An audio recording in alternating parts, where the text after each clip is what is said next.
Welcome back. This is COT 3100. Today's topic for this lecture is propositional equivalences, which means we are going to look at the propositions that may be equivalent. Equivalent in terms of the logic means if they have the same truth value, if you put them on a truth table. So if two propositions have we look at their truth value. If they are same, we call them equivalents. But there are some more conditions to it, which we are going to look at it, and has a lot of applications in today's world. We're going to look at the tautologies, contradictions, contingencies. We're going to look at the logical equivalence. We're going to also look at the propositional satisfiability and what that means and why is it important. And the best example of propositional satisfiability is that concept we used in late 1970s. They developed the Sudoku games that I am sure some of you are familiar with. What is tautologies? A tautology is a proposition which is always true, right?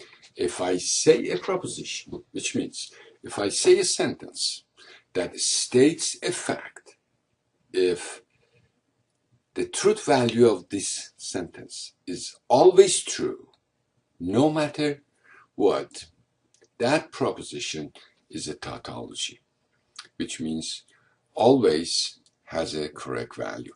Look at the example.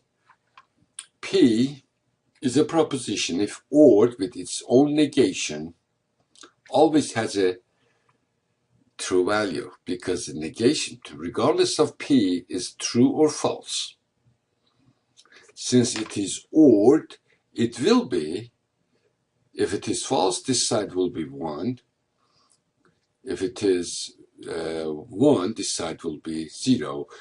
In any situation, no matter what the value of these propositional variables are, the truth value in the truth table for this expression is always true, meaning always we're going to have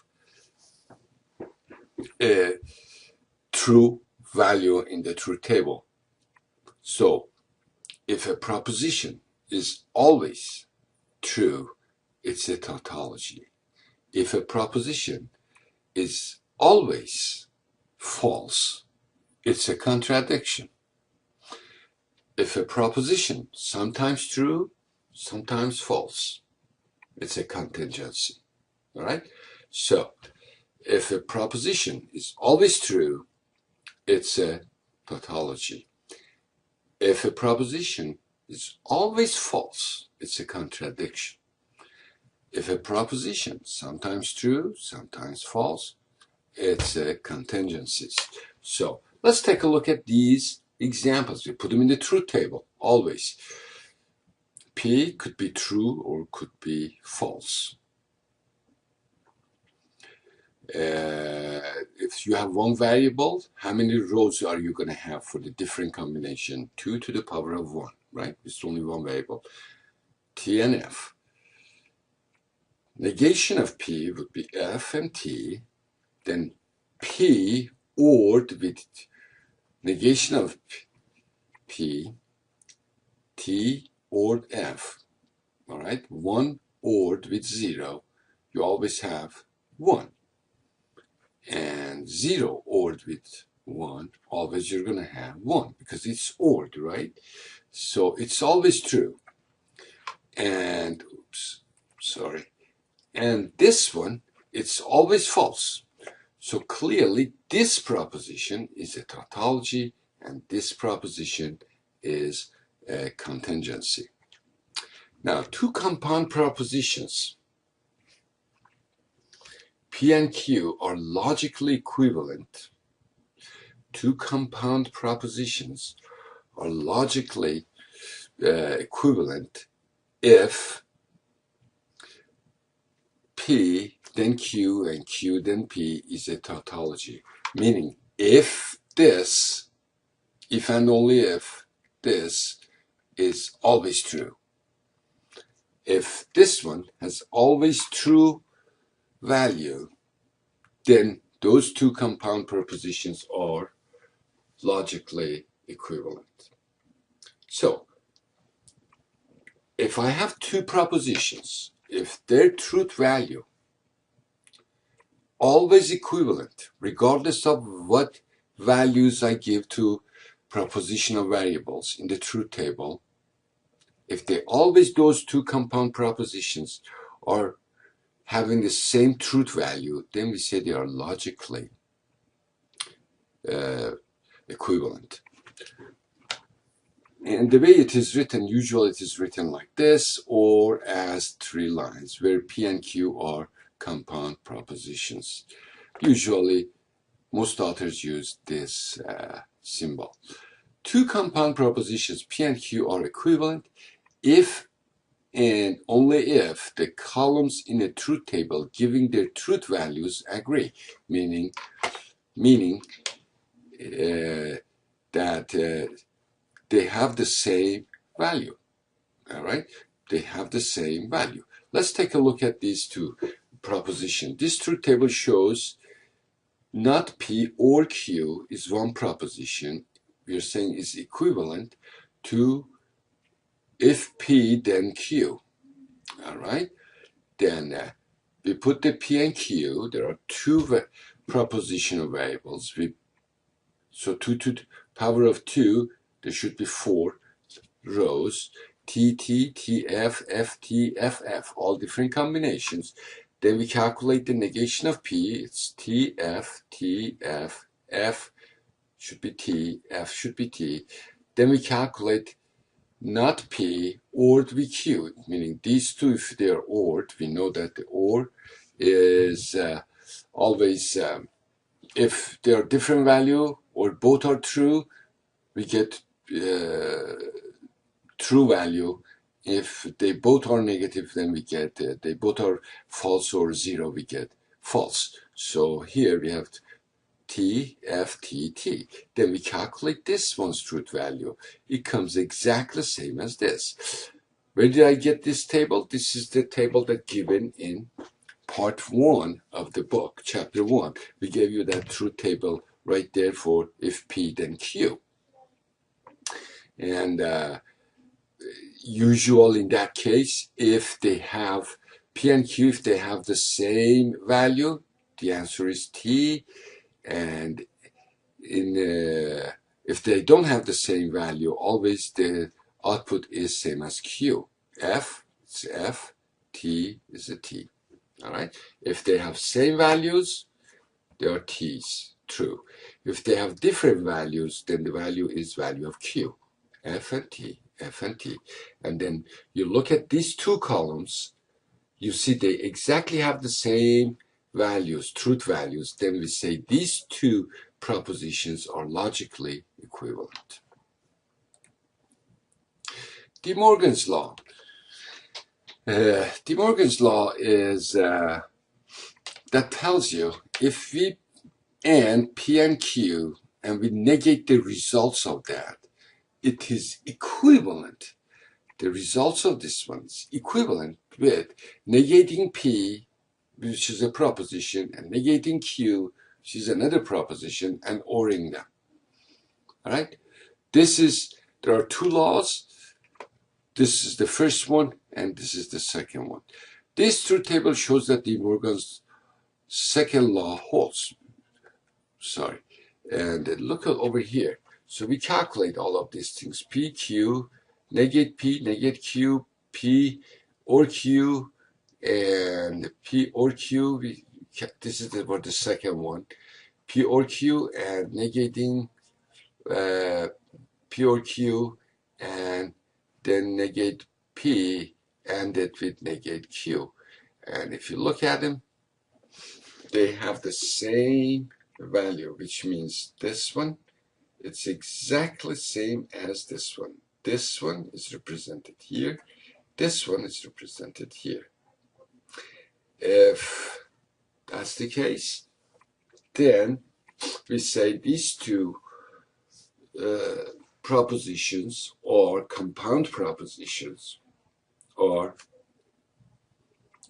equivalent. What's compound propositions? One more time. Proposition is a sentence that states a fact. Compound propositions means it is number of those propositions that connected via and or not operators. All right? So this would be a compound proposition. This would be a compound proposition. De Morgan's law, it's very handy when we are designing, especially logic, especially for the circuits, electrical circuits, computer circuits. Anytime we are designing that kind of work, it comes extremely handy, because then we know what is the logical equivalency, and we use this law, make some more complicated statements much smaller, much more effective statements, and then we use those to build these circuits rather than using so many inputs, because there are many cases that you have more than 20 variables. How many different combinations? 2 to the power of 20. Let's calculate it by hand. Impossible, right? We use computers to do the truth table value for those. However, still we are better off to simplify it using Boolean algebra, using De Morgan's laws, and simplify them to the minimum number of the variables, and then designing our circuits or whatever we are doing. Key logical equivalences, identity laws. P, anything is P, 0 or 1. If ended with 1, which is true, always is this one.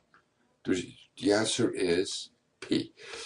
Let's say P is 0. 0 ended with T, T is 1, right? 0 ended with 1, it is 0. 0 ORed with T, always 0 or 1, whatever it is. If ORed with 1 or true, it's the true. And double negation law always gets it back there. And P ORed P always is P. P and P is always P.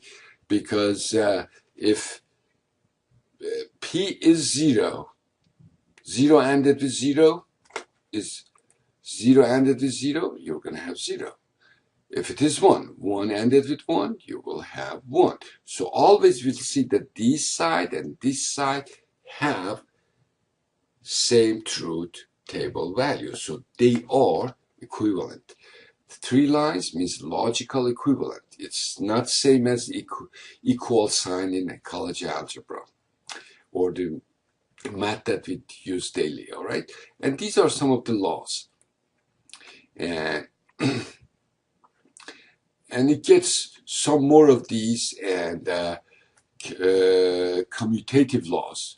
P or Q, we're saying it's equivalent as Q or P.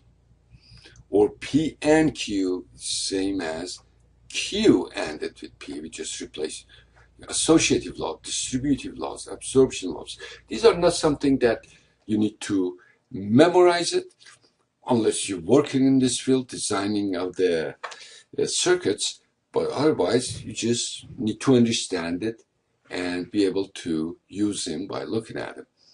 And more logical equivalencies, or a bunch of them, are listed here that you could take a look at them. If P then Q's, it's same as negation of P ORed with Q. And you can prove it by setting up a truth table and give different values for P and Q, and then the truth value for P then Q, and then calculate this one, and to see if they have, for every different value of P and Q, they have the outcome for P then Q, and negation of P and or Q is same in truth table. Then you say, oh, these are logical equivalences. And we can show that two expressions are logically equivalent by developing a series of logically equivalent statements. To prove that A is logically equivalent to B, we produce a series of equivalences beginning with A and ending with B. For example, we say A is equivalent to A1, and then A1 is equivalent to A2, and then AN is equivalent to AB.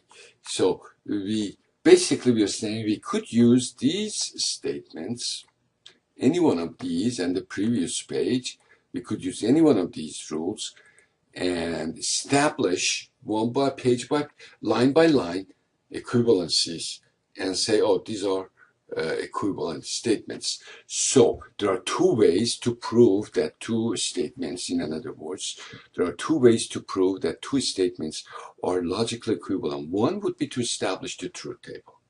Two would be using these laws, the known equivalency laws, and going it through the Boolean algebra and proving it that they are equivalent. For example, show that negation of parentheses P or another parenthesis negation of P and Q is logically equivalent to negation of P and the negation of Q. Solution. Look over here what we did. And in this case, first we used by the second De Morgan's law, right? By the second De Morgan's law, negation of anything that's a compound statements would be the negation of the first one and the negation of the second one. Negation of P, right? Negation of P, and this changes to and with negation of this whole thing, negation of this, which would be negation of P and the Q. Then here, by the first De Morgan's law, we switch this one to this form of writing, and then by the double negations law, which means this will take effect. This double negations means two negatives. It's back to regular. And we use all this and we prove it finally that these two, this one has been converted into this one. All right? And here's another example. And show that this is a tautology, meaning what? Always this is true. Always this is true. And again, there are two ways. Setting up a truth table or using those laws that we just showed it to you, such as De Morgan's law, and writing step by step using those compound statements and proving it that it is always true. You see that P and the Q, then P or Q is always true. And this is not something that I want to discuss. These are optional for high level that I would not talk at this point. And propositional satisfiability. If I have a compound proposition, that means there are a number of propositional variables in there. If I have a truth value for this compound proposition that in certain situation has a true value, meaning it gives me the desired output. In that case, I say this proposition satisfies propositional satisfiability. So it says satisfiable. Now, if there is a compound proposition that never gives true value, never has a desired, never produces the desired output, then we say this proposition is unsatisfiable. All right? A compound proposition is unsatisfiable if and only if its negation is a tautology, meaning if you negate that one, which is always true. Well, it is unsatisfiable means what? It's always never gives you true value. If it never gives you true value, so its negation always going to be true. If a proposition is has always, true value is a tautology, right? That's what it is saying it. Determine the satisfiability of following compound proposition. P or negate Q, and it with Q or negate R, and it with R, V negation P, right? It is what I usually do. I put them in the easiest way, since I have only only 3 variables, I put them in a truth table to see at any point if I do perform calculate this one, what's the truth table value of it? If it gives only in one line T, then it's satisfiable, at least one. If never gives you T, then it's unsatisfied.